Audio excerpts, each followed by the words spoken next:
Welcome, hello. My name is Juliana Burkhoff. I work with Ag Innovations, and I'm facilitating this meeting. We are welcoming you to the Delta Conveyance Project Community Benefits Workshop. This meeting is in English and Spanish. I'm going to quickly tell you how to participate in English and Spanish. I'll turn the microphone over to Reina Rodriguez from Linguistica, who will provide information to access the language channel. Muy buenas tardes a todos. Si usted se ha unido a esta reunión y le gustaría escuchar la junta en español, le invitamos a seleccionar el icono que parece un mundo abajo de su pantalla. Después de que seleccione el icono que parece un mundo, va a seleccionar español. Le invitamos a también poner su audio original en silencio, que usted seleccionaría la última opción abajo de español que dice Mute Original Audio o silenciar el audio original, y de esa manera solamente escuchará en español. Esta junta va a ser simultánea, así es que siéntase libre de poder participar en español y nosotros aseguraremos que nuestros participantes de habla inglés puedan escucharlos. Welcome to the meeting. This meeting will be with simultaneous interpretation. So if you are monolingual English speaking only, we do invite you to enter the English interpretation channel. To select English interpretation, please select the icon that looks like a world that you can see at the bottom of your screen. After you select the icon that looks like a world, you will select English and you will be ready to go. And if we do have any comments or any input in Spanish, you will be able to this way just hear the translation. It will not affect any of your other settings, so you can just go ahead and select English interpretation, set it and forget it, and we'll be good to go. Welcome. So again, you need to choose the Spanish icon if you want to hear everything translated into into English. You need to choose the English icon if you want to be able to hear in English and translated into Spanish. So be sure you choose the language that you want to participate in and hear the presentation. If you want to have closed captioning, at the bottom of your screen, there's a little icon that says CC Live Transcript. And if you toggle that on, then you'll be able to hear, then you'll be able to see the closed captioning. I hope no one has any technical trouble, but if you have any technical trouble, the best thing to do is to dial into the Zoom meeting. The Zoom meeting telephone number, you can hear all the presentations if you dial into the number 669-900-6833. So I welcome all of you. I want to introduce several people who are participating in the webinar. There are several Department of Water Resources staff participating in the webinar so they can hear your community benefits suggestions. They won't be participating in polls and input, but they're taking notes and listening carefully for your input. There are also several people attending from the participating public water agencies. They're here to listen and to take notes. They also won't be participating in polls or input.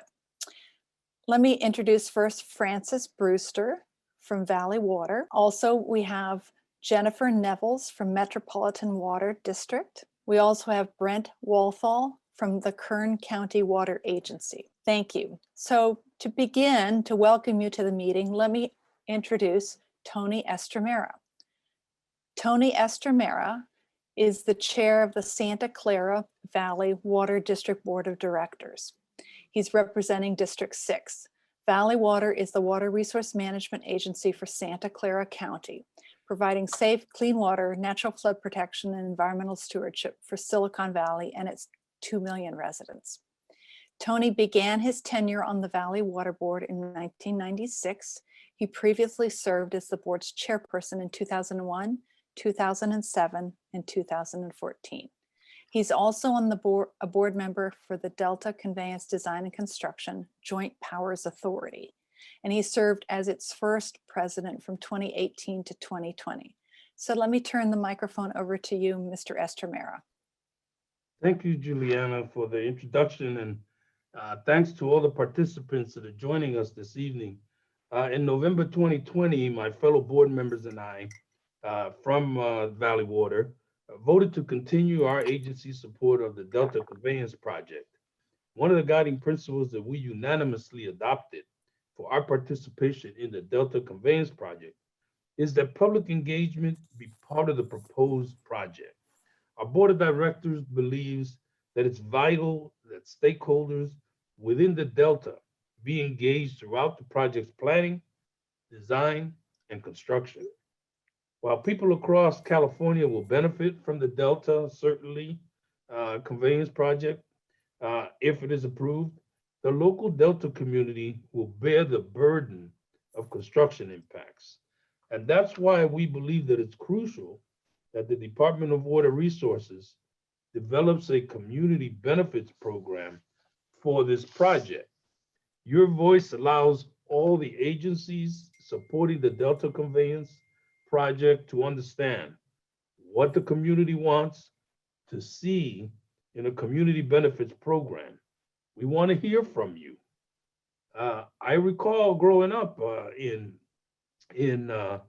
places that were not very desirable and always ended up being divided with new freeways and new infrastructure projects.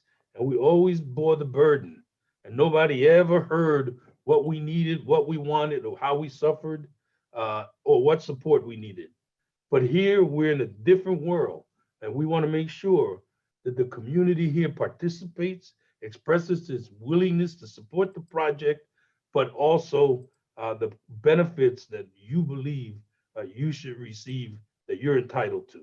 So thank you again for participating in these workshops. Back to you, Juliana. Thank you, Mr. Estramera. So let me tell you what we're going to do in tonight's webinar. The objectives of the webinar are first to understand, for you to understand how the Community Benefits Program fits within the Delta Conveyance Project. Next is to make sure that you understand what the Community Benefits Program is. There's also ample opportunities for you all to provide input on what do you think about the community benefits concept, what you think the program's purpose and objectives should be, what is your reaction to the proposed components, and what you think about the proposed categories of benefits. So here's how we'll proceed this evening. So first, we've had the welcome and introduction. Then we'll talk just a little bit about how to participate. We'll hear from Carrie Buckman how the Community Benefits Program fits into the Delta Conveyance Project. Then you'll hear from Janet Barbieri about how the Community Benefits Program is organized and proposed and provide input on that. Then there'll be time for you to provide input on several different questions. During Janet Barbieri's presentation, she'll be asking you several poll questions in Zoom to get your input on that. Let me tell you how to participate in Zoom polls and how to provide input in other ways. To participate in a Zoom poll, and you see an example here, a question goes up on your screen and you'll be able to navigate to the answer that you want. So in this one, I think this poll says, who is the first person to graduate from the University of Washington? You would choose which person you want there, and then you would share poll results after, we would see the poll results after you've all participated. We also, you will be able to ask questions in Zoom. To ask a question in Zoom, you navigate to the bottom of your screen and you see a little icon that says Q&A. You click on the Q&A, a box opens and you can type your question in there.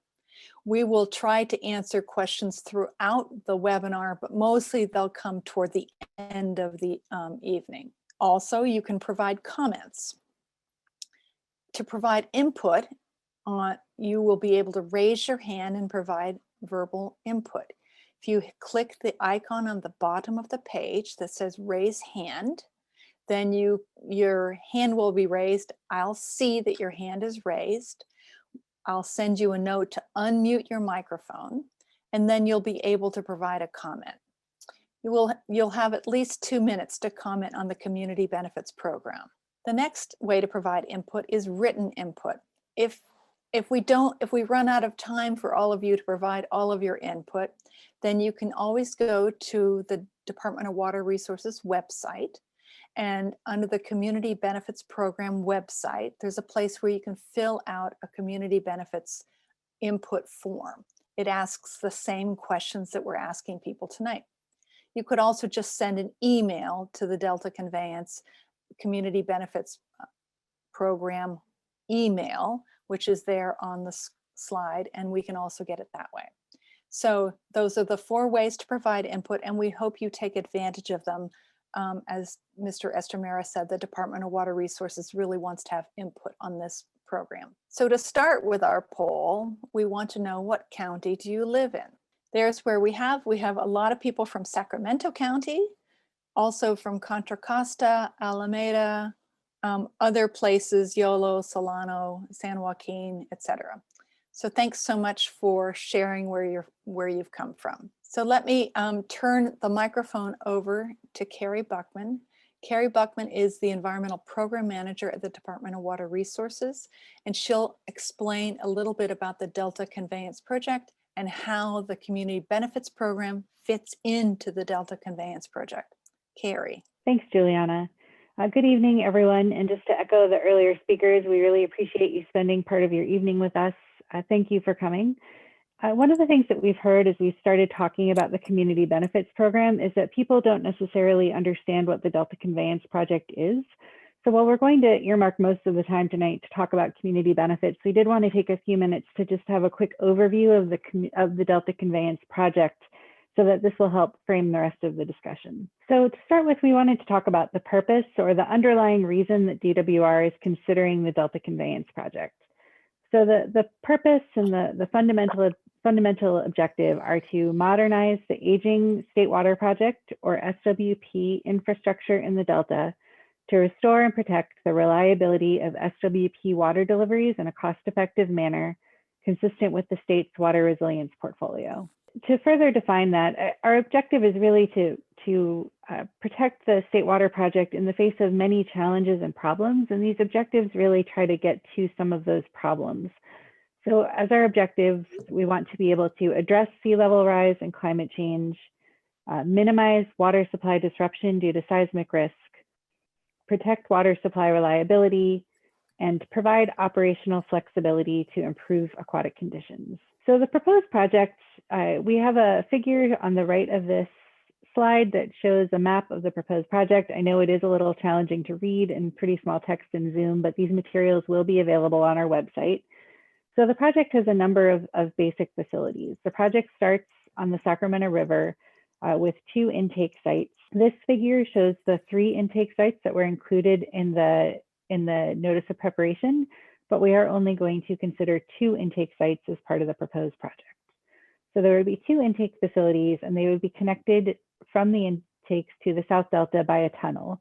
So that tunnel would be about 150 feet below ground, and there would be a few places where it is connected to the surface through tunnel shafts, where either the boring machine would be lowered into the tunnel in the shaft, or there would be shafts to perform maintenance and provide access. So those tunnels would either follow the central corridor, shown in orange on this map, or the Eastern and Bethany corridor, shown in blue. The central and Eastern corridors connect at the southern end in what is called the Southern Forebay. So there's a pumping plant from the tunnels up into a new Southern Forebay.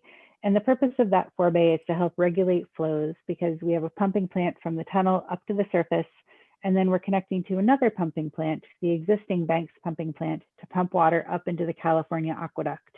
And that forebay helps regulate the water between the 2 pumping plants. The Bethany corridor is a different alternative, where it follows the Eastern tunnel route for most of the route south, but then it does turn and follow a more southerly route.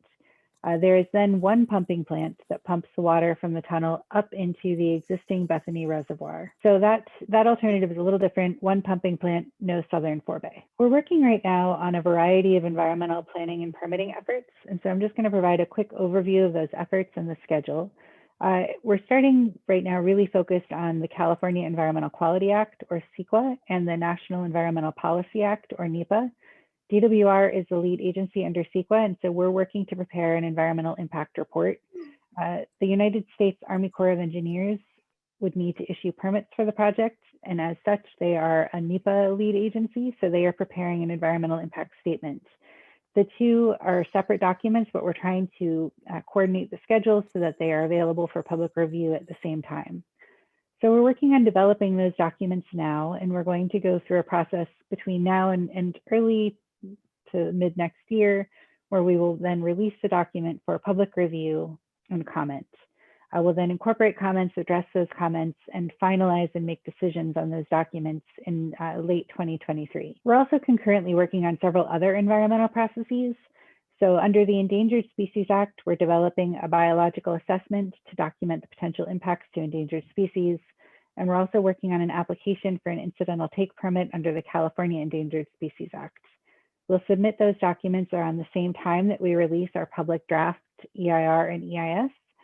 And the agencies will work then on developing a biological opinion and incidental take permit.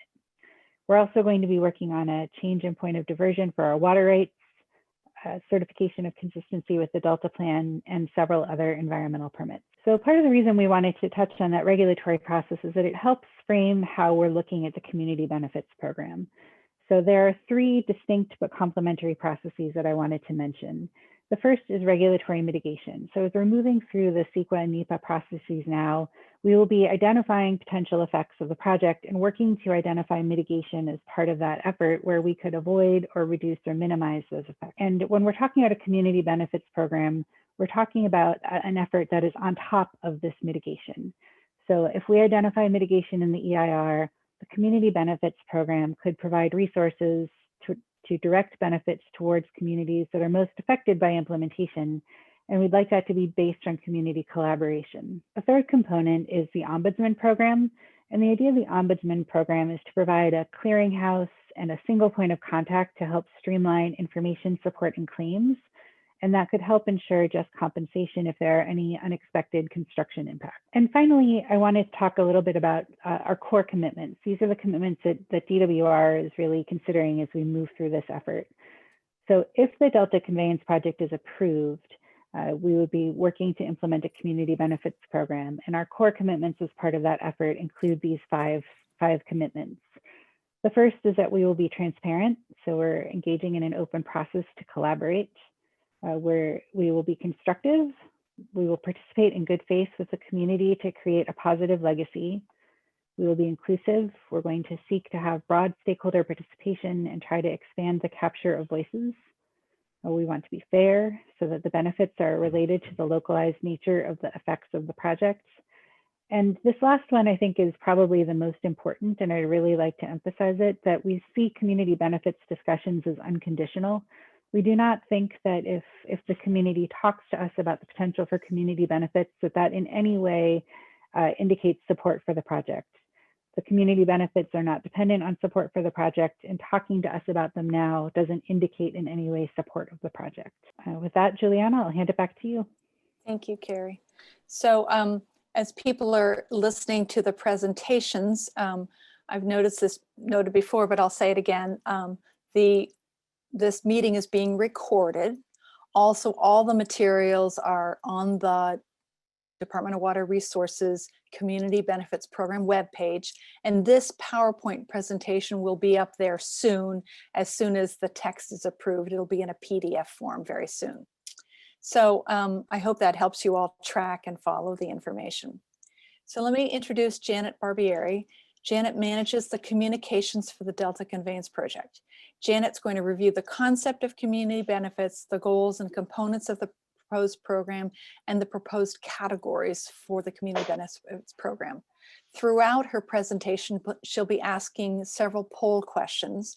Just to reiterate, neither the Department of Water Resources or the participating public water agencies are participating in those polls.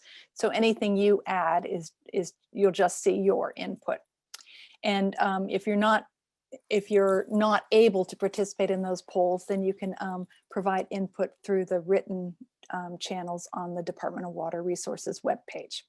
So Janet, let me turn it over to you. Great, thank you. Hi, everybody.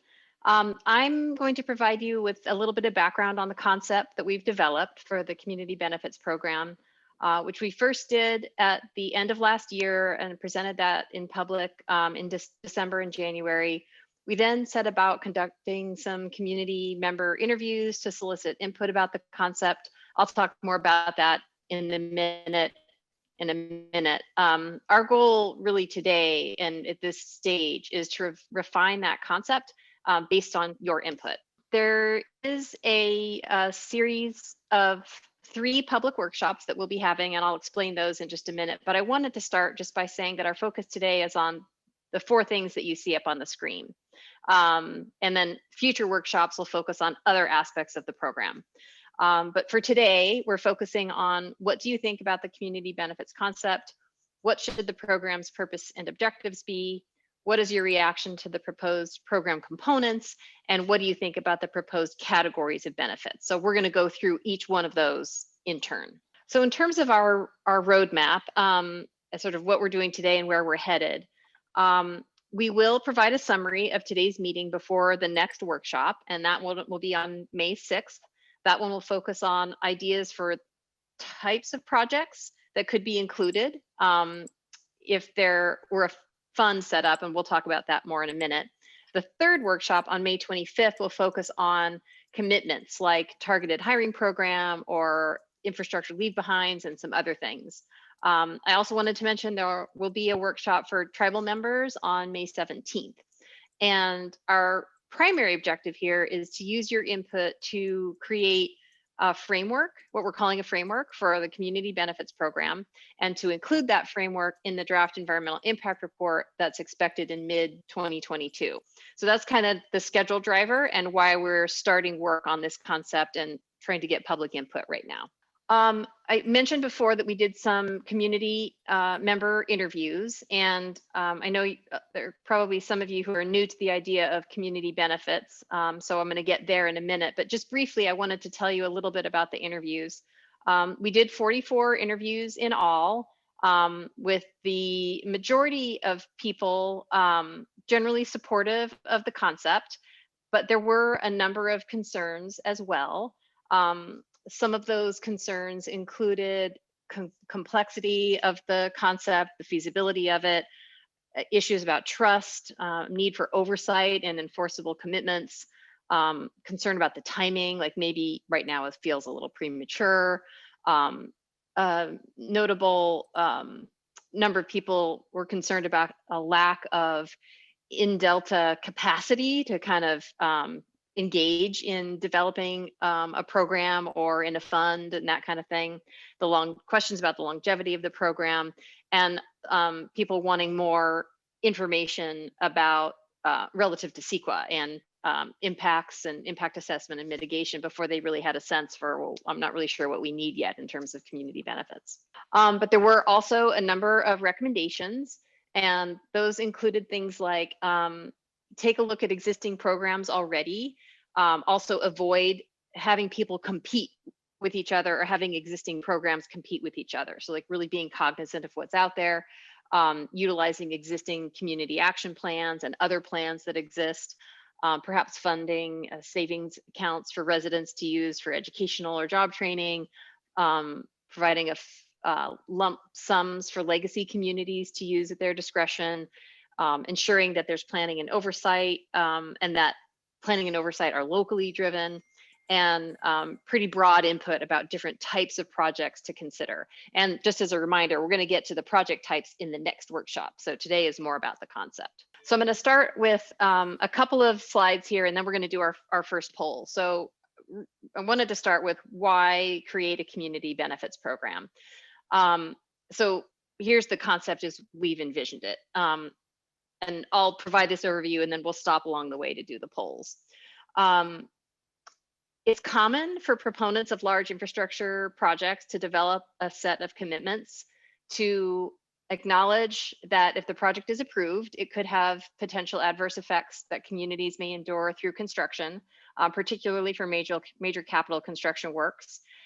We also want to acknowledge that the direct project benefits are not located inside the Delta, and that there are limitations to traditional environmental mitigation. So the way we are describing the concept is a defined set of commitments made by project proponents and created in coordination with the local community to create lasting, tangible, and potentially significant economic and social benefit to the residents, businesses, and organizations facing project impacts. Before we get to that first slide, I just wanted to talk a little bit about some examples. There are many examples of community benefit programs and community benefit agreements in the state, in the country, and around the world.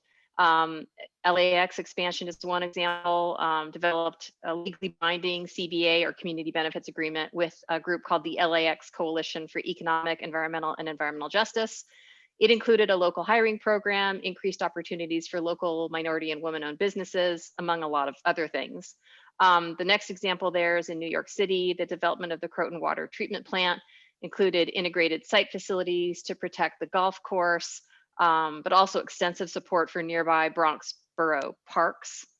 And there's also a lot of examples related to wind farms all over the world, including funding for habitat restoration and preservation, grant programs for local communities, providing technical assistance, providing nearby power and fiber optic to local communities. You may have also recently seen, I didn't put this up on the slide, I probably should have, but in the news recently, a community benefits program developed between the city of Sacramento and UC Davis. So the specifics of how our program would work would, of course, have to be guided by input from the community, but based on these other examples, we think it could include things like education and jobs training programs, local hiring targets, funding for special projects, parks or community facilities, or infrastructure like broadband or roads or things like that. This is our first poll question.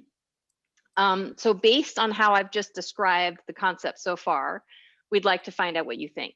So using a scale of 1 to 5, with 1 being strongly dislike the concept and 5 being strongly like the concept, please tell us what you think of it. So you should see the poll question number 1 on your screen in progress.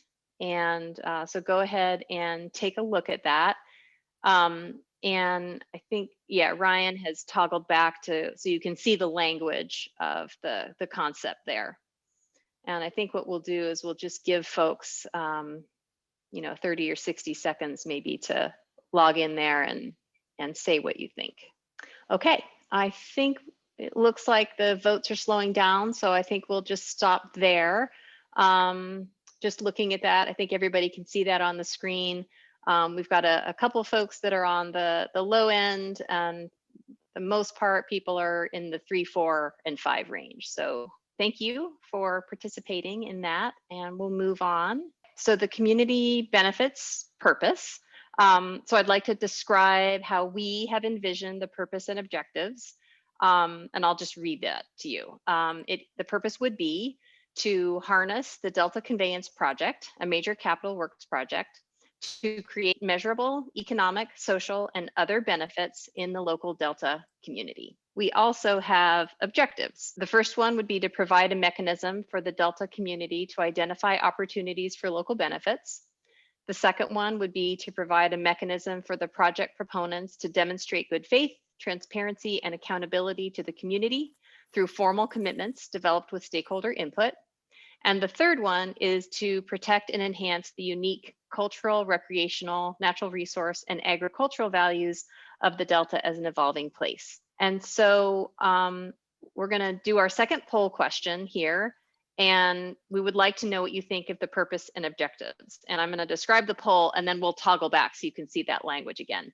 This time, the scale is 1 to 4, with 1 being on the unfavorable side and 4 being on the more favorable side.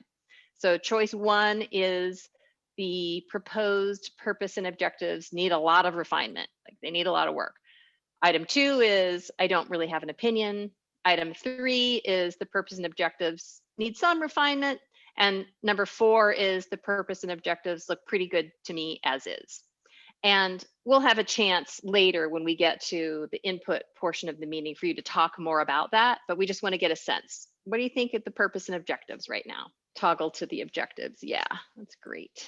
Things are slowing down here. So it's kind of split. 7, about half, with some thinking that the purpose and objectives need refinement, and others thinking like that they look pretty good. So hopefully we'll have a chance to hear from folks what your thoughts are about the purpose and objectives and how they can be refined. Okay, so now we're looking at the components, and by components, it's really kind of how might it possibly be organized?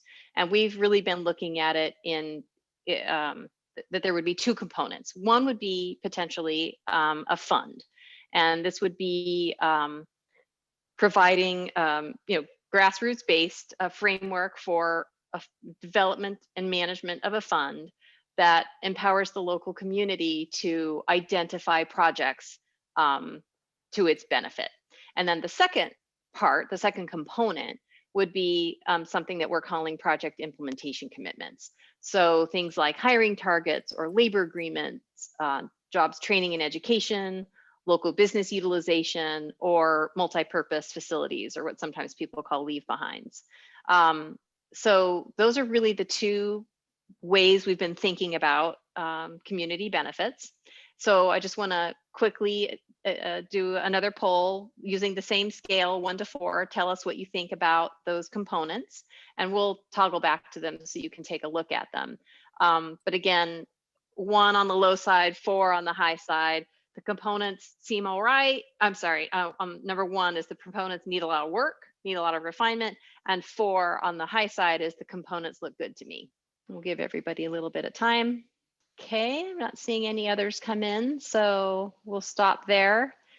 And looks like the winner on that one is that the components need work. So hopefully we'll hear more from you about what you're thinking. Okay, and now we're going to talk about the categories. When we first created the concept, we identified things like recreation, agriculture, natural resources, culture and history, and economy. After doing the interviews that I talked about, we added some things. So things like public safety and emergency services, water quality, levee maintenance, education, land purchases or easements. So that's sort of the universe of the different categories of benefits that we're looking at right now. I do want to just point out, though, that on the levee maintenance thing, that there were a number of people that said they really didn't want levee maintenance to be included, that it ought not, that it ought to live in its own home separate from community benefits. So I just wanted to point that out. But this is sort of the universe right here. So in these final 2 polls, what we'd like to know are your top 3 and your least 3. So we'll start with the top 3. So just tell us what your top 3 of these are. And on this, just make sure that you scroll down, because the other polls only had like 4 or 5 choices. This one has a number of choices. So pick your top 3. And then once you've done that, then we'll move on to your least favorable 3. But do your top 3 first. This one will take a little bit longer, just give people a chance to really think about that. Okay, I'm not seeing any more changes there. So let's go ahead and close that and see what that looks like. So it looks like the winner there is water quality, and just doing a quick eyeball scan, it looks like natural resources is next, and a little bit of a tie between recreation, agriculture, and culture and history. So, okay, thank you for doing that. Now we're gonna do the same thing, but on the flip side. And that is of this universe of categories of types of benefits, which are your least favorable, your 3 least favorable. So again, make sure that you scroll up and down so that you can see all of the choices there. And I'll just point out that it's not that we would necessarily lose any of these. We're just trying to get a sense for where things fall in this universe. So saying that something is your least favorable doesn't necessarily mean that it goes away. We're just trying to get a little bit of a sort of a scale, a little range of how people feel about these things. Okay, so let's close that and we'll take a quick look at where it landed. Land purchase and easements was the least favorable. And then just doing a quick eyeball scan here, it looks like levee maintenance and maybe education round out the least 3 favorable. Okay, so thank you for doing that. That's really helpful. It's just a sort of a preliminary sense for how you're thinking about these things. And again, there's going to be quite a bit of work to do. Even putting together the framework isn't the end. It's kind of we're at the very beginning here in terms of taking a look at the concept, floating a concept, thinking about the concept, getting input on the concept, putting that into the framework, and then there will be a lot more work to do to refine it over time. So I think if we go to the next slide, We're going to move, I'm going to turn it back over to Juliana. We're going to move back into the public input portion of the meeting. And this is just a reminder that we're going to focus on these 4 things today, and then future workshops will focus on some other things. And I know a lot of folks are interested in thinking about and talking about types of projects, and we will get there. But today we want to really focus on kind of the concept, the objectives, the purpose, the components, and the categories as much as possible. So I think, Juliana, that's it for me. Thank you, Janet. So this is the opportunity now for you to ask questions or to provide input. Several of you have already put comments into the question. It's easier if you want to just ask a question to type your question in the Q&A, and then I'll ask Carrie to respond to those questions. If you have any suggestions or input, the best way is just to raise your hand and then we'll call on you. So let me just, several of people who have asked questions already. Carrie, during your presentation, you referred to incidental take. Can you just say what that is? Sure. So I referred to an incidental take permit, and the incidental take permit is one of the environmental permits that we're going to be working to secure as the project moves forward. It's one of the environmental considerations. So this is part of the California Endangered Species Act. And if a project that is, if a project has the potential to affect endangered species, we would submit an application and document that potential and how we are avoiding or mitigating for that effect. And then the Department of Fish and Wildlife would issue an incidental take permit if they deem that to be acceptable, and they may impose additional restrictions. So it's one of the permitting steps to comply with the California Endangered Species Act. Great. Somebody else asked how many people were participating in polls, and it's hard for me to answer that question. I can tell you that there's some 126 people registered for the webinar. And of those so far, we've been seeing 24 people participating in the polls. Of course, other people are participating with their phones, and those people may be participating, answering questions and providing their input using the form on the Department of Water Resources Community Benefits Program webpage. So it's hard to answer how many people are participating in this input, but that's what we know so far.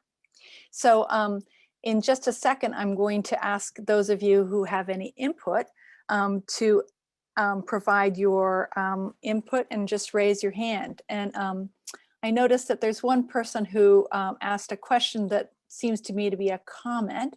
So Mr. Claypool, if we could have you unmute your, if you could raise your hand and then unmute, and then we'll unmute you so that you can ask your question / comment directly to Carrie. Mr. Claypool, are you there? I am here. Great. Let's see if I can find my question.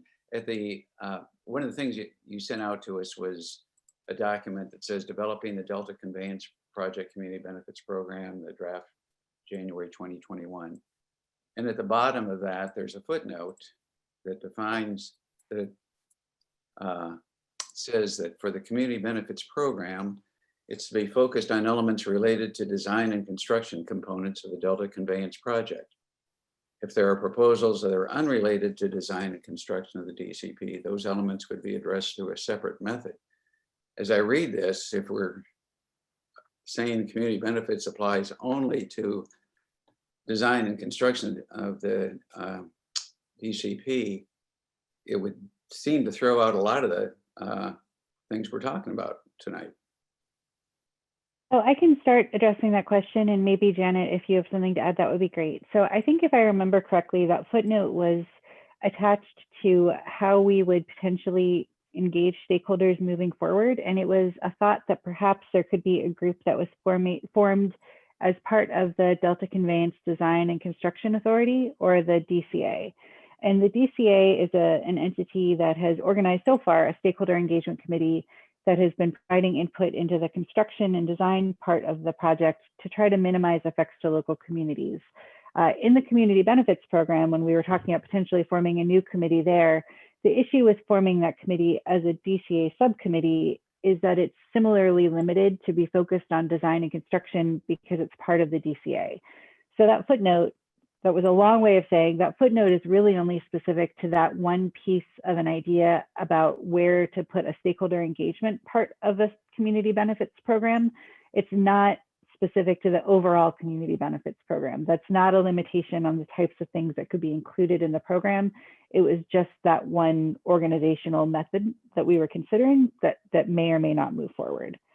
But Janet, that was kind of rambling. You might have a more concise Yeah, way no, to I say think that. I think you got it. Yeah, I think the main Okay. takeaway. Yeah, I think the main takeaway there, though, the important takeaway is that because we're still in this really early conceptual phase of thinking about community benefits, it's really wide open, and that includes, like, the process is in some ways as important as projects that we come up with, like how we're able to organize the figuring out of what the program is even going to be. Like, is there some sort of community group that's formed, and if it is, you know, who's part of that, and like all of those things are going to have to be discussed and figured out as a part of a, you know, conversation with the community. So I guess the main thing to take away is that it's still wide open. Okay.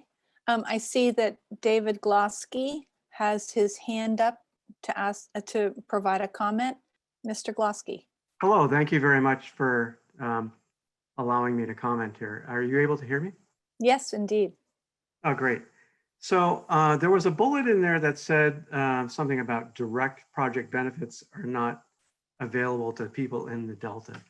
And, you know, I've talked with Carrie before, but I'd like to make it known to everybody that I do think that there are ways to design the project and do the project to deliver direct benefits to the Delta. And I would cite the project in the 70s, the old peripheral canal that had the ability to pull water out of the conveyance in order to refresh the Delta at different spots for water quality. And I think that there is an ability to affect the design to improve water quality and actually emergency response situations. And so I'd like to make sure that that's kind of on the record. And another comment that I have is in here, there was talk about things that were leave behinds, like you're going to have facilities that you're going to be able to repurpose for benefits for the community later on. But I think there should be the ability to talk about absolute new facilities of parks and other recreation that maybe weren't necessarily just repurposed, but that, you know, could be benefits to the community as well. Thank you. Thank you so much. So it's Chris, and I'm sorry, I don't know how to pronounce your last name, Shimunek. Chris, if you can unmute your mic and then tell me how to pronounce your name, I apologize. Okay, so Shimanek is the pronunciation on the last name. Shimanek, thank you so much. One of the concerns I have, and obviously I understand this can be general benefits, not related specifically to the tunnel, it's just the overall impact of the project. And, you know, being a homeowner out here with the amount of construction that's going to go on and all the additional trucks, we already have heavy truck usage on all the major roads through here, Highway 12, Highway 160, our bridges, our roads, our waterways. When it comes to health and safety, I think need a major infrastructure improvement all the way around. And so we have county roads that are horrible, almost impassable with paving. And it just gets worse with heavy trucks, you know, using this to build these kind of projects.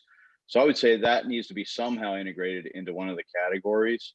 I like most of the other categories. I think definitely if we could create a way to, you know, improve the opportunity zones out here in the Delta with jobs and recreation, whether it's through marinas or restaurants or casino, waterfront casino, something that would create a win-win-win for everyone without jeopardizing water quality and habitat, because I'm a fisherman and the last thing I want to see is, you know, the fish quantities go down and quality go down. And, you know, granted, the water's being stolen and, you know, fed to other parts of the state. And that's a huge issue. So, you know, we need to figure out how to replenish the habitat.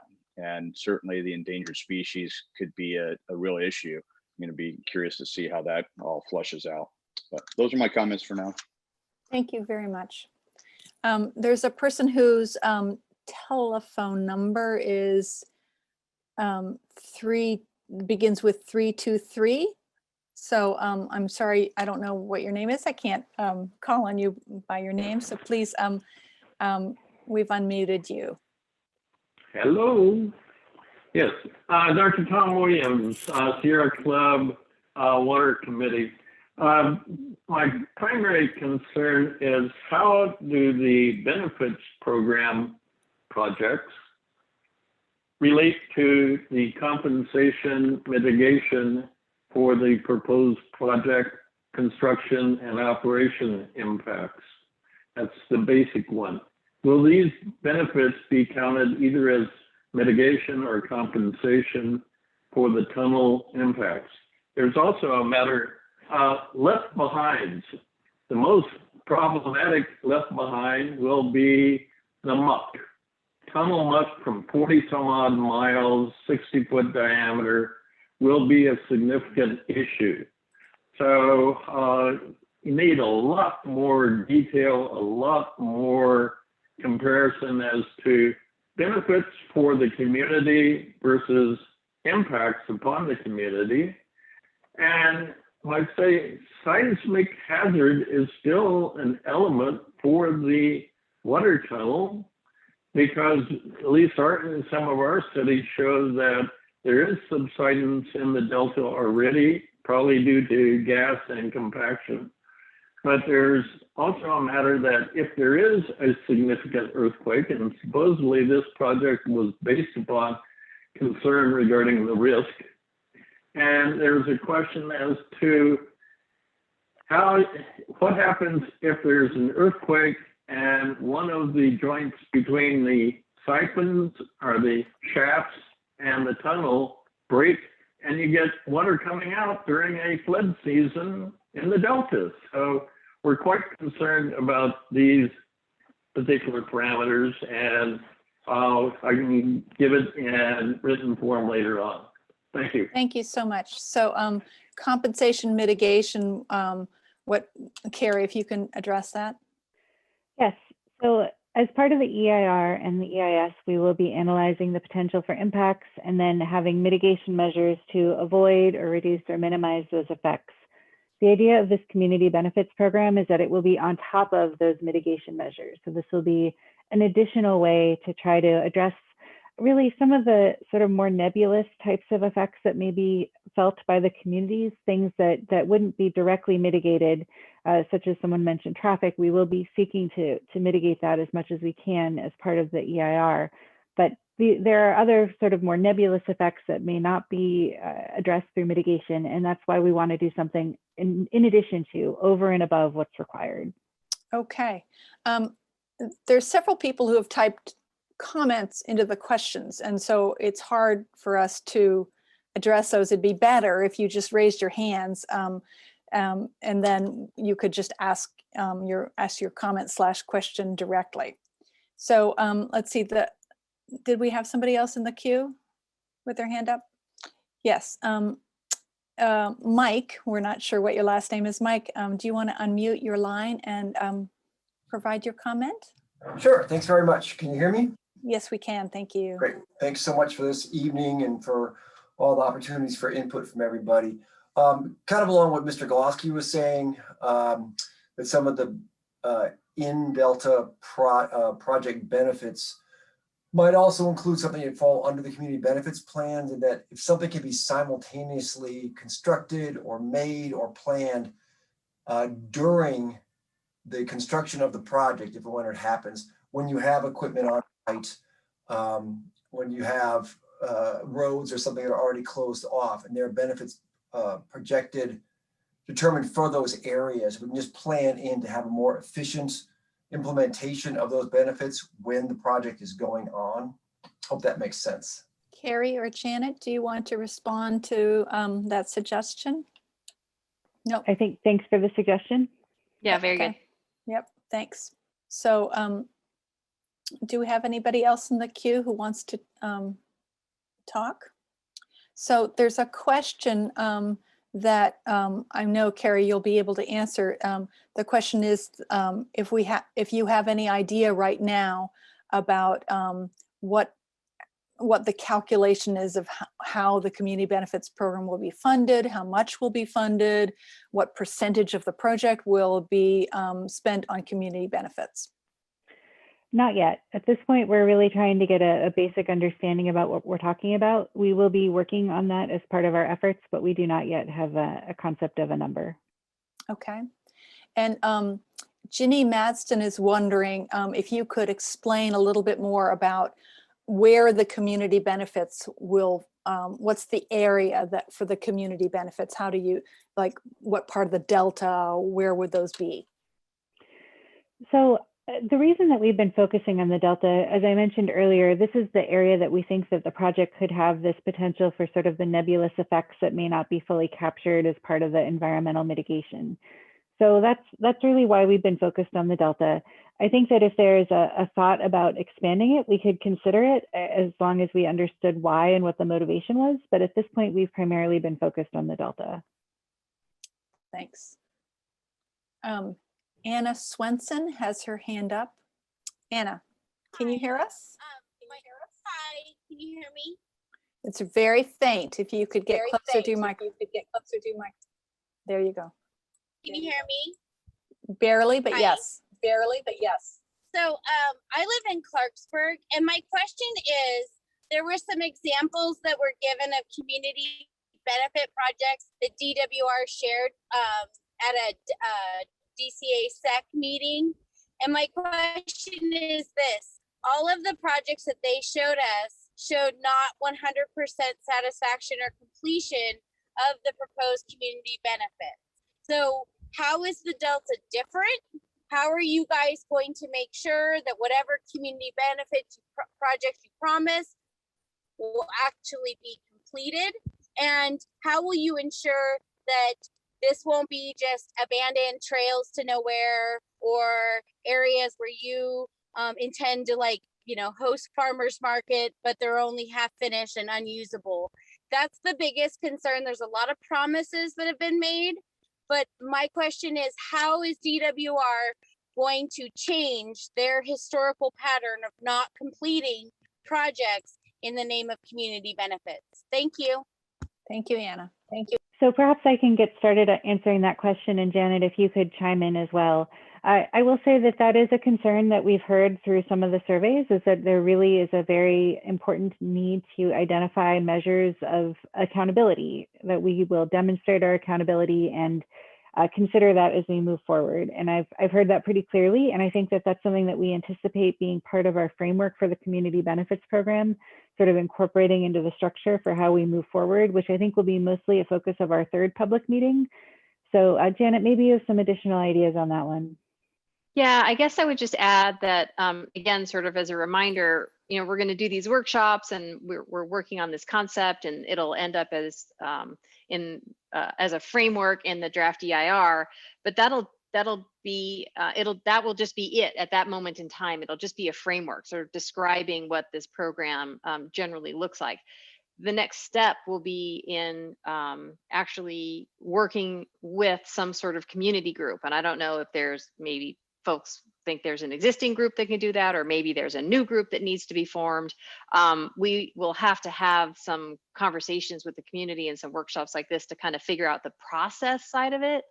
And that process side, like I was saying before, is almost as important as the program itself. It's like, what is the process used to figure out what the program looks like? And then as a part of that process, making sure that a big part of what that group talks about, whether it's, you know, as a part of negotiations or it's a part of just general discussions, whatever that ends up looking like, that topic of measurability and tangibility and accountability are accounted for in some way that makes sense to everyone involved. I guess I would just say that it's something that we know we have to work on, and we'll be hopeful that the community will help engage in trying to figure out some language for that.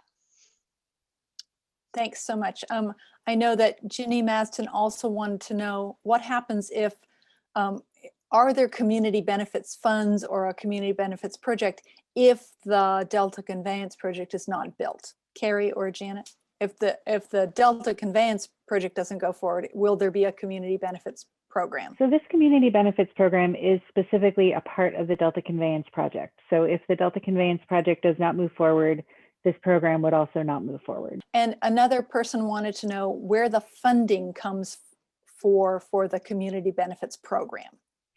So the community benefits program, because it's part of the Delta Conveyance Project, would be funded as part of the Delta Conveyance Project. So the funding can be a somewhat sticky and long thing to talk about. So I may point people to our website where we've posted some information recently, both a video and a blog about how the project will be funded. But the quick answer is that it will be part of the construction funding. In order to obtain construction funding, that will be funded by the water agencies that will receive the water, and that would be addressed through a process to determine which agencies want to participate. A person asked what the, oops, I just got rid of it. How many people have answered our email surveys?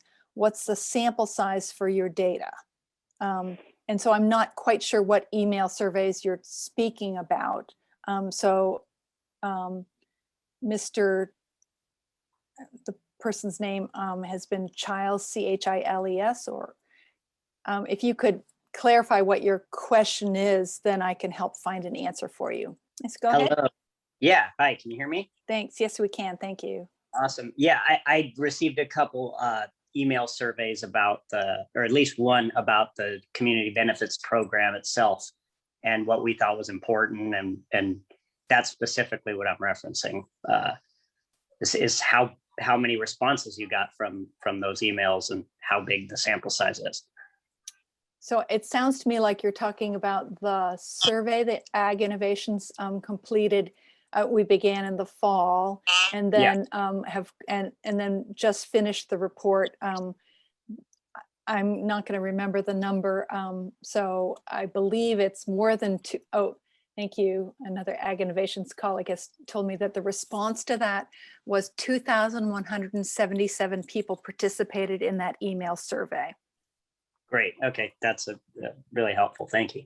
Sure. Thanks. Anybody else have their hand up, want to provide a comment or a suggestion? Or Mike asked a question about the funding. If funding is from construction, does funding end when construction ends? Or do you just get a lump sum? Or is there a mechanism proposed or being thought of for long-term ongoing funding for the community benefits program? So I think that the idea is that there would be a budget associated with the construction budget. I don't think that we've identified yet, similar to the idea that we haven't figured out a percentage. We haven't really identified how that money would be timed. And I think that that is something that we'd be seeking input from you on.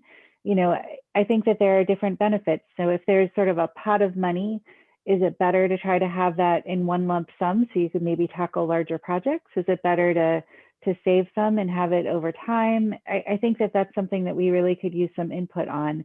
But I do think that there will be sort of a budget, I think, for the Community Benefits Fund. Again, you can see that this is all very preliminary and we could certainly appreciate input. Great. So that's one of those things that if people could tell the Department of Water Resources, it'd be better to have money this way or this time or this kind of funding mechanism. Those are the kind of things that the Department of Water Resources wants to hear. Okay, do I have anybody else who wants to make a suggestion or provide a comment, recommendation? So I'm wondering, during the polls, several people suggested that there needed to be some changes to the objectives of the community benefits program. So Janet, if you could explain what the objectives are, and then if we could specifically ask people for some improvements, revisions, or refinements to the objectives for the community benefits program. If we could just focus your attention on that for a second, that might be helpful. So the purpose here, I'm sorry, go back to the purpose. Yeah. Harness the Delta Conveyance Project and major capital works project to create measurable economic, social, and other benefits in the local Delta community. The objectives being to provide a mechanism for the Delta community to identify opportunities for local benefits, provide a mechanism for the project proponents to demonstrate good faith, transparency, and accountability to the community through formal commitments developed with stakeholder input, and to protect and enhance the unique cultural, recreational, natural resource, and agricultural values of the Delta as an evolving place. And when we did this poll, it was kind of split. There were about half of the respondents thinking that it was that this language for the purpose and objectives maybe needed a little bit of work. So if anybody has any thoughts about that, maybe why you don't have to propose language, but just what your reaction is, what you're thinking about that, why you thought that it wasn't quite right yet. That would be really helpful to us. So Amber McDowell. Yeah, so looking at 2 and 3, you talk about good faith and accountability and things like that, but yet through the whole project, you haven't really listened to people on how to protect while you're going to build this project. So how are we going to trust that these benefit program is going to do the same thing and actually provide benefits when we've been telling you that the project itself has a lot of issues that are going to destroy the Delta and our farms, the environment, and all this other stuff. But yet you're going to try to like cover it up and patch it up with some benefits after the fact. It really doesn't coincide. And the good faith is just not there because we've been totally, disregarded through the whole project. So I think there's a lot of work on your part to really even get people on board with benefits when we haven't really been listened to about the project on how we've tried to tell you this would be better, or this would be helpful, or this would be less impactful, or really look at some of the alternatives that might be able to help the whole entire state. That's where I have issues with. Thanks, Amber. So I'm wondering, it sounds to me like there's not a way to fix bullet 2. Or is there a way to fix for them to show good faith for the community benefits program if they haven't been able to do that for you for the Delta Conveyance Project? Is there a way to fix that language? Is there a way for them to demonstrate that good faith? How would you change that? I think part of it is going back to the original project and really looking at the alternatives or how it could be less impactful on different things and really including the mitigation. I mean, you talk about all the construction roads, but all you talked about is the roads that you're going to be on. You have to think about all the residents have to travel all the other surrounding roads to get around your construction project. And so our levees there and those roads are going to be really impacted and destroyed, but yet that's not part of the mitigation for your project of fixing all the surrounding stuff that maybe, is 5 or 10 miles or 30 miles away because they had to take a long roundabout, just to drive the roads. And that's just the roads part of it. Thanks. Okay, thanks for clarifying that. Thank you. Jim Wallace is next in the list of people. Jim? Hi, hi, thanks very much. My question is that I think a better definition of stakeholder would be useful in this. We have DPC, we have state agency, Delta Protection Commission, Delta Stewardship Commission, Council. There are 5 counties represented in the Delta, 11 Delta heritage communities. So to make your public input a little more clear, I'd really like to know how broad the stakeholder group is, or if you're just sort of letting that happen organically, because there are stakeholders that have not always really been represented the way I think they should. And I know that, I've participated in this a lot, but I still think that at this point in time for a community benefit program, there's got to be a better way to identify who the stakeholders are going to be, how they participate, are they weighted? Do the state agencies, if they're considered stakeholders, are they going to have more opportunity for funding than those of us who are not state stakeholders, if you will? So something like that would help me understand this a little bit better. Thanks. So thank you. Do you have recommendations on what the Department of Water Resources should and how they should identify them? Look, I mean, I was on the SEC for up until last month, and I think the department did a pretty good job of identifying stakeholders. But I also understand that in this process, that there are other stakeholders or agencies even who are claiming stakeholder status, and their goals and objectives are going to be a lot different than those of us who live and work and raise our families here.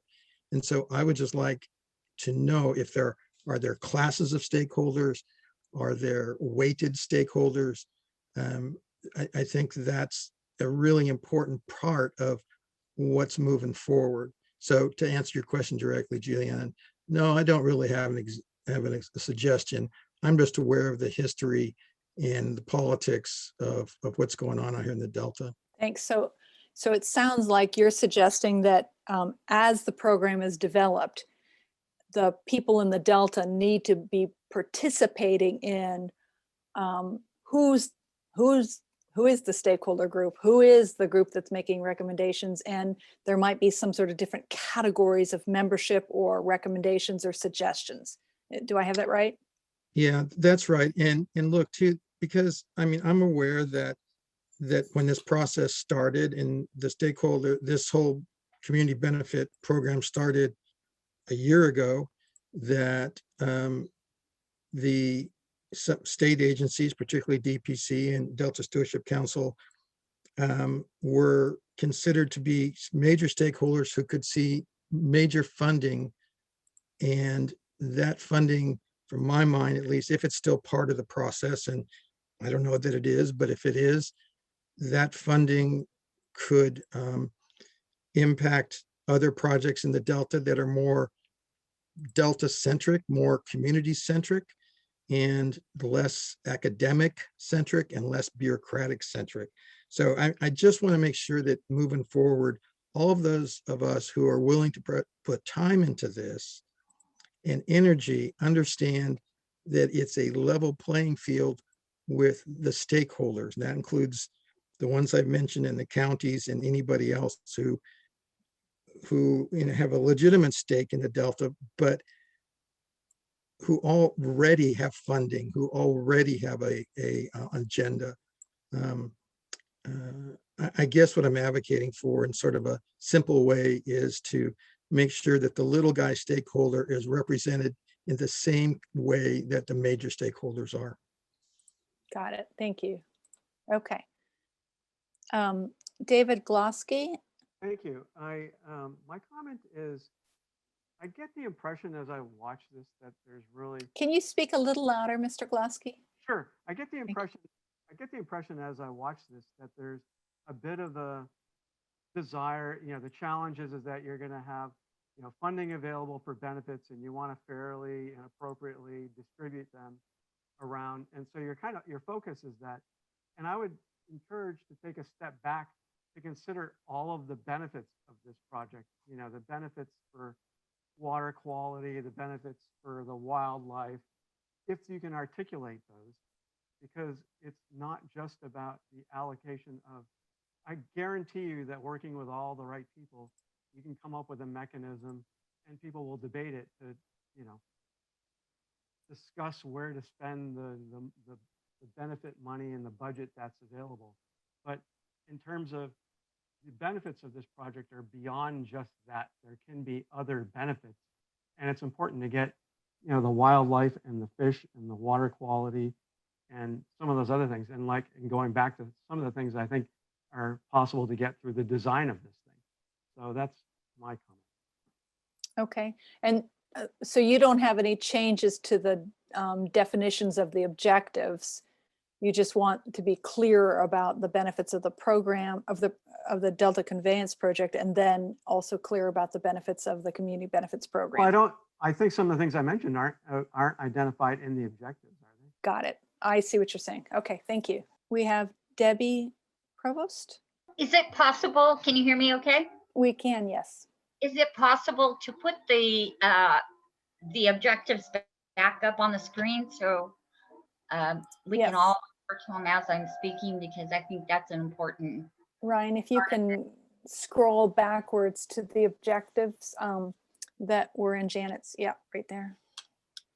I tend to agree with Jim Wallace in his speaking about maybe have a different either definition of what a stakeholder is, or maybe a better explanation, a different term. I guess a way to weight that person's input. I know I am involved in another group that considers the residents that are giving their time and energy to a project, they consider them full on weighted stakeholders, and in fact, even more so than the people that are getting paid to do it. So that's a thought to think about.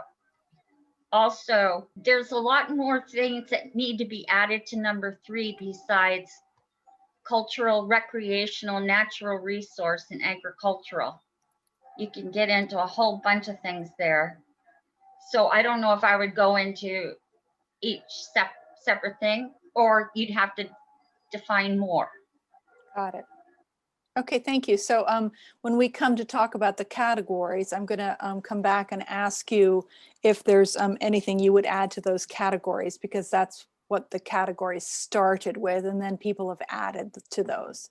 So Chris Shimonek. Hello, do you hear me? We do, thank you. Okay, so just along the lines of the objective, I just feel like there needs to be some verbiage in there to lower the traffic impacts, and it's environmental as well with all the cars. But just a side note idea, has anyone considered in the entire design of the project to, if you're going to put tunnels 150 feet underground, to put a vehicle tunnel under along with the water pipes, and that way you divert all the traffic away from the surface of the delta, where you have all the traffic accidents, health and safety issues, road problems, all that stuff. You just lessen the surface impact by putting them all in a tunnel and bypassing all the environment. Okay. I mean, Elon Musk is doing this all over LA. So it seems like if someone would just think out of the box, maybe there's a way to solve some traffic and health and safety issues. That's it.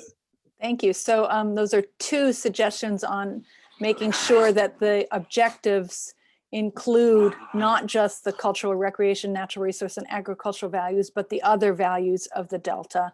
And that may be something you add to the categories. Okay, so I don't see anybody else's hands up for changes to the objectives. I'm wondering if we can advance to the questions about the categories. Or sorry, about the components, which would be next. So the categories are recreation, sorry, that's right, thank you, Ryan. So the components for the proposed community benefits program would be to have a Delta S Place fund, and then project implementation commitments. Is there anybody who wants to provide some ideas on those components? Any input on those components or questions about those components? No, okay. Oh, sorry, Amber, yes.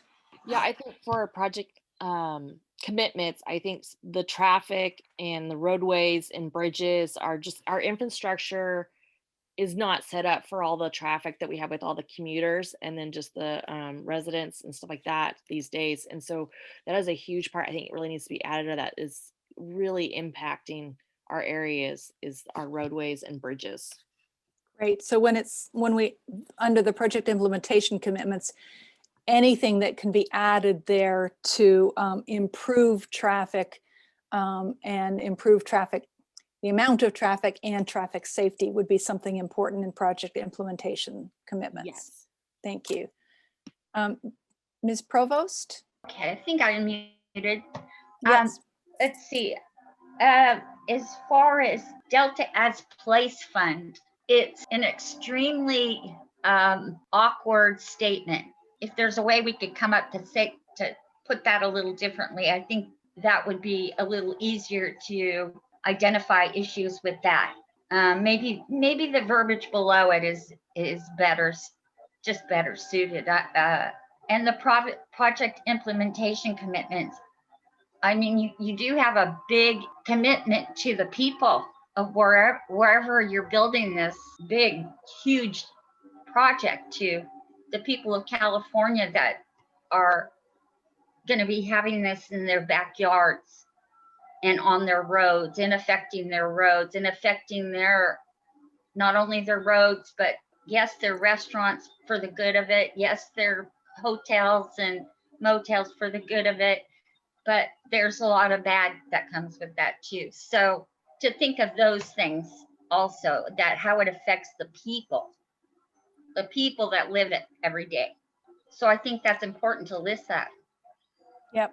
So Ms. Provost, are there anything under the, for funding for the people that you would think is important to call out in the Delta's place, or the people in the Delta fund? I don't know how, I think time allotments on the labor delivery times again, road repairs, road spraying for dust, any kind of spraying for dust. I'm sure that's all going to be in the EIR, but you know, if you're going to put this part in the project implementation commitments, then you need to list that you're going to do these things also.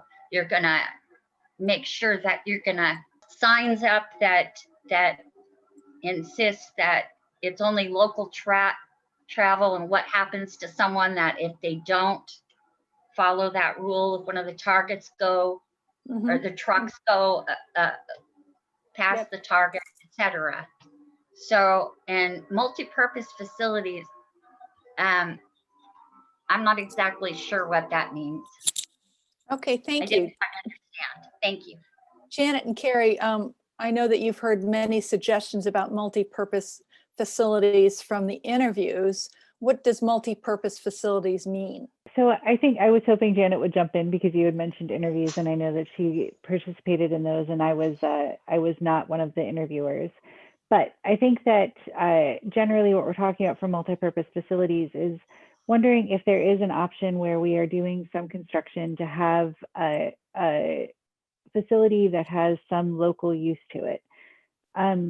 For example, you know, if we are building a facility and there is a sort of space left at the end, could we convert that to a park? That type of effort. But Janet, maybe you have some additional feedback on an option for a multi-purpose facility. Yeah, I can't remember off the top of my head specific ideas that interviewees had, but that is generally the idea, that there might be things that are developed as a part of the project. You know, maybe it's communications facilities, or you know, if there's a helicopter pad, or like things that will be developed as a part of the construction, can those facilities then be used or turned into something that could be used later on? So it's just, I think, the idea would be intentional to kind of think through what those facilities are and how they might be used in the future. Thanks. Mr. Wallace, did you have a suggestion or recommendation for the components of the program? I do. So Carrie, early on in this question and answer period, someone asked a question about the relationship between funding and post-construction benefits, if you will. It looks to me like everything in the project implementation commitments is tied to design and construction. And if we're going to expand that, then the idea of other project implementation commitments can go beyond that. I mean, I'm assuming that hiring targets, obviously labor, local business utilization, those are all tied to construction. Well, how about some commitments that are not tied to construction, like that could benefit school districts? That's education. Every school district in the Delta is in dire need of infrastructure and site improvements. There are communities whose community buildings are in need of improvements and repair. So, and those are post-construction activities. So if you're really going to look at a broader spectrum, I would like to see more commitments that are not tied directly to design and construction. Thanks. Thank you so much. Janet, did you have some more information about traffic? No, I mean, not with regard to community benefits. Oh, I did okay. want to just take the opportunity to just remind folks that there's a lot of information available as a part of the DCA's work relative to traffic mitigation and efforts through the design and engineering process to deal with some of that. So I just wanted to remind folks that there is quite a bit of information available at the DCA website if anyone's interested in looking at that. Great. So let's go to the next slide, Ryan, where we talk, where the Department of Water Resources has different kinds of fund categories. And several of you had different suggestions about your preferences or which one of them were important to you. I wonder if anybody wants to add any comments or ideas about what kinds of things could be funded through the Community Benefits Program Fund. So just as a reminder, those things are recreation, agricultural, natural resources, culture and history, economy, and several people in the interviews added a category called public safety or emergency response, water quality, levy maintenance, education, land purchase, and easements. So those are some of the things that we heard through the interviews as important categories to add for the Community Benefits Program to fund. So Ms. Provost, did you have a comment on the categories of things to fund? I do, just a quick comment. I find it odd that somebody in charge of water would not list water quality, but the interviewees had to point that out, that water quality is extremely important. And it came up #1. So that is the #1 reason and concern that everyone pretty much has with this project. Yep. Thanks. So that's something to remember. Yep. Thanks. Anybody have any other comments about the concepts, the categories that you want the Community Benefits Fund to provide funds for? No. Okay. Okay. So if we can go to the last couple of slides, unless if you want to talk about the next steps, Janet. And I covered it in my presentation, but I'll just briefly say that there will be meeting summaries after each one of these workshops. We'll provide that before the next one, which is on May 6th. And that one will be really focusing on ideas for project types. So I know that that's something that people are really interested in. And so that'll be that workshop. There's a workshop for tribal members on May 17th. And then the third general public workshop will be on May 25th. And that one will be focusing on what we're calling the implementation commitments, and also spending some time talking about process. Like where do we go from here? How do we engage the community? I think we can talk more about that stakeholder definition question and that kind of thing. And then again, just as a reminder, what we're really driving toward at this point is developing a framework, what we're calling a framework, and include the framework for community benefits in the draft EIR, which is expected in mid-2022. Great. So I don't see any more questions or hands raised. I want to thank everyone for participating. Please, if you haven't had a chance to navigate to the Department of Water Resources webpage, there's a place there for you to provide extensive comment in either a comment form, or you can provide information through the project email. And that will give you some more chance to think about the Community Benefits Program and to stay informed or to provide more suggestions or recommendations. I look forward to hearing from you at the next 2 Community Benefits workshops or at the tribal workshop. Thank you so much for participating. Good night.